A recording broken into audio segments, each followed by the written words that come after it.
Bom, o que eu posso dizer? A sensação que eu fiquei é que ainda temos muitos desafios.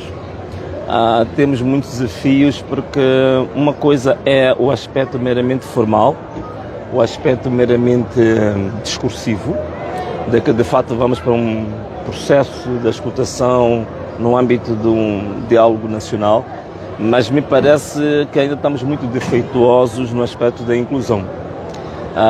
Estamos defeituosos porque neste momento, nós em particular, vou falar por exemplo do partido Ana Mola, nós fizemos de fato um requerimento, falou-se muito de requerimento e de cartas para fazer parte do diálogo. Faz parte, fazer um requerimento, fazer uma carta, faz parte de um processo normal dentro do nosso quadro constitucional, de quem, perante a multiplicidade de assuntos que o nosso Estado tem, de querer integrar isso. E nós fizemos-lo. E neste momento ainda não temos respostas até esta altura. Eu estive aqui como membro do Conselho de Estado, não fui convidado como parte integrante do diálogo ou da Comissão Técnica. Nós queremos fazer parte da Comissão Técnica em concreto, porque temos propostas em concretos para a Comissão Técnica. E outro aspecto também que eu queria aproveitar as câmaras das televisões para partilhar, é que não podemos dizer também que estamos totalmente reconciliados quando temos um partido. Logo a seguir a sua aprovação, o presidente desse partido, sempre que chega ao aeroporto de Moçambique, é recebido com gás lacrimogéneo, balas verdadeiras. Isto tem sido recorrente. Então nós temos ainda muitos desafios para além do discurso, temos muitos desafios para além do aspecto meramente formal do diálogo. Há muitas questões neste país que têm que ser resolvidas. Quando nós ainda temos, até hoje estamos a falar de diálogo, estamos a falar de reconciliação, temos mais de 5.000 moçambicanos que continuam detidos e de forma ilegal, portanto têm as suas privações de liberdade totalmente ilegais. Temos várias pessoas que ainda vivem com projéteis, com balas dentro do corpo, sem nenhuma garantia de assistência médica e medicamentosa. Temos muitas famílias que ao longo deste processo perderam os seus parentes, alguns até garantes de sustento das suas famílias, e que não há nenhuma compensação e não há nenhuma palavra que se diz em relação a estas matérias.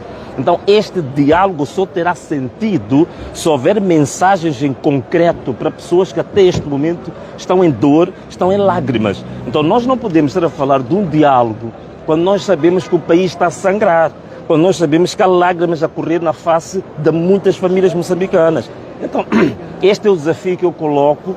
Portanto, não basta, nós só estamos a dizer que este diálogo é para todos os moçambicanos. De palavras boas, de palavras convenientes, até o inferno está cheio. O que nós queremos são atos concretos, atos de fato que são conducentes à reconciliação.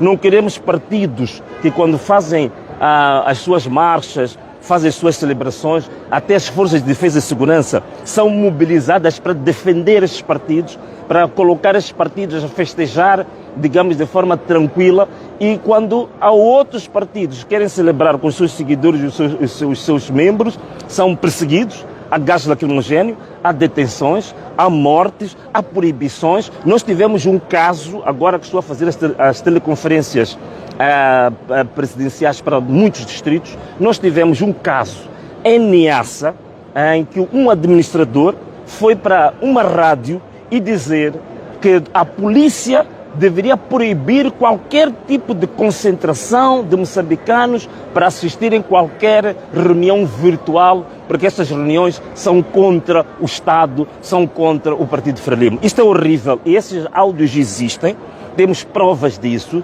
Portanto, nós não podemos neste momento estar a vangloriarmos, a tocar trompetes de diálogo, de inclusão, quando na prática é um país em que há muita exclusão, há muita perseguição, há execuções extrajudiciais neste país, temos a polícia a matarem-se uns aos outros e a própria, digamos, as autoridades de direito a escamotear provas, a ocultar provas, há ameaças, há roubos, ao próprio Estado hoje é um dos Estados mais corruptos do mundo que nós temos.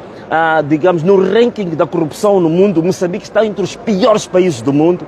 Quer dizer, não é possível você vir nesse quadro falar de diálogo, falar de reconciliação, falar de perdão, quando você próprio é praticante de todos os atos que dividem os moçambicanos, de todos os atos que levam os moçambicanos, digamos, a odiarem-se uns aos outros. todos os atos que levam o país a estar mais inclinado para o conflito do que propriamente para a paz. Então é esta questão que eu queria... Qual será a sua contribuição como membro do Conselho de Estado para que Moçambique volte a ser, portanto, um Estado? Bela pergunta, bela pergunta. A minha contribuição como membro do Conselho de Estado não é o que vou fazer, é o que já comecei a fazer. E a primeira questão que eu coloquei foi exatamente fui o único conselheiro de Estado que apresentou uma proposta, um projeto de lei de reforma ou de revisão da lei do Conselho de Estado. E a revisão da lei do Conselho de Estado que nós colocamos é para que o Conselho de Estado seja mais interativo com o povo, o Conselho de Estado esteja mais próximo do cidadão e umas propostas concretas que estão lá nesta lei, eu aconselhava os jornalistas a reverem, vão ver que se isto for aceito, o Conselho de Estado vai ser de fato uma unidade em que de fato as pessoas encontrem como um interlocutor, como um porta-voz das suas aspirações, dos seus choros, das suas aflições. Neste momento, o Conselho de Estado é um organismo elitista, o Conselho de Estado é uma organização ou um órgão de Estado que não comunica, que não ausculta e que não reflete aquilo que é o choro do próprio povo. Então eu já comecei, este é o primeiro exemplo em concreto que eu apresento, e é isto que eu vou fazer. No Conselho de Estado não vou lá para tomar café, não vou ao Conselho de Estado à procura de privilégios, eu vou ao Conselho de Estado como uma oportunidade para continuar a defender o meu povo, como uma oportunidade para continuar a exigir com os 5.000 cidadãos moçambicanos que estão presos desde outubro do ano passado, de forma ilegal, possam ser libertos. Que as famílias, mais de 400 famílias que até hoje perderam seus parentes, têm que ser compensadas. Mais de 3.000 pessoas feridas durante o processo das manifestações têm que ter assistência médica e medicamentosa gratuita. Então é isto que eu vou continuar a fazer como membro do Conselho de Estado e não tenho nenhuma outra pretensão, nem nenhum outro objetivo naquela sala, senão continuar a defender o meu povo até as últimas consequências. Mas o agente dificilmente foi morto brutalmente na manhã de hoje. Nas redes sociais associa-se este indivíduo à morte de vários moçambicanos, um dos quais Elvino Mondlane, Elvino Dias. Quero deixar algum comentário. Sim, olha, existem, ainda bem que tu me fazes essa pergunta, porque eu não vou fazer essa conexão, porque isso é uma questão de investigação. Mas vou dizer uma coisa, aqui está mais um elemento que prova que nós não estamos reconciliados. O Elvino Dias foi morto perto da zona do Pulmão. Na zona do Pulmão, tanto o BCI, tanto o Standard Bank, como a Embaixada da Rússia, como as câmaras que estão montadas ali ao longo da Via Rápida, conseguem ter imagens elucidativas, evidentes de quem assassinou Elvino Dias. E o assassinato de Elvino Dias não tem esclarecimento hoje, não é porque estão em investigação, é porque pura e simplesmente a Procuradoria-Geral da República e os esquadrões da morte estão numa parceria perfeita.